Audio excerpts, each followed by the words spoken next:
Hello বন্ধুরা, আমি একটা ট্রাবল শুট নিয়ে কথা বলবো। যখন আমরা কোনো আমাদের সার্ভারকে এসএসএস করতে চাই, এই ধরনের প্রবলেম আমাদের অনেক সময় আসতে পারে।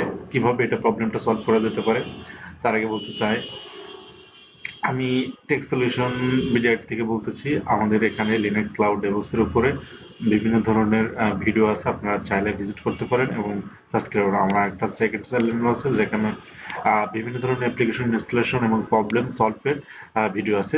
চাইলে আপনি এটা ভিজিট করতে পারেন এবং সাবস্ক্রাইব করুন যদি ভালো লেগে থাকে। চলুন এখন আমরা দেখা যাক এটা আসলে অ্যাকচুয়ালি কিসের প্রবলেম হতে পারে। এটা হলো এসএসএস কির প্রবলেম হতে পারে, যার কারণে এটা আমাদের প্রবলেমটা হচ্ছে যে এই সার্ভারের এই ইসের আইপিটা নাই, যার কারণে আমাদের এটা আমরা অ্যাক্সেস করতে পারতেছি না। এখানে হোস্ট কি, তাহলে আমরা যদি এসএসএস কি এসএসএস একটা মিনিট, তো এসএসএস কির একটা প্রবলেম আছে এখানে। আমরা এই এসএসএস কি যেটা করলাম এটা আমাদের সার্ভার আইপি,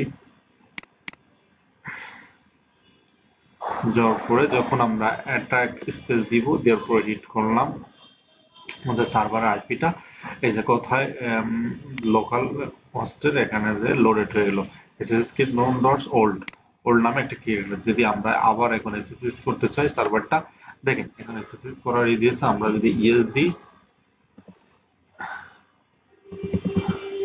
আমাদের ঢুকতে দিয়েছে, বাট প্রথমত আমাদের ঢুকতে দেয়নি, কারণ হচ্ছে ওটা আসলে এসএসএস কি জনিত একটা প্রবলেম আছে, যার কারণে আমরা প্রথমে একটা এসএসএস কি জেনারেট করে নিলাম আমাদের লোকাল যে হোস্টটা উইন্ডোজ সার্ভারে সেটা। থ্যাঙ্কস ফর ওয়াচিং, এমন নিত্য নতুন ভিডিও দেখতে পাবেন আপনারা। আমার চ্যানেলটাকে সাবস্ক্রাইব করুন।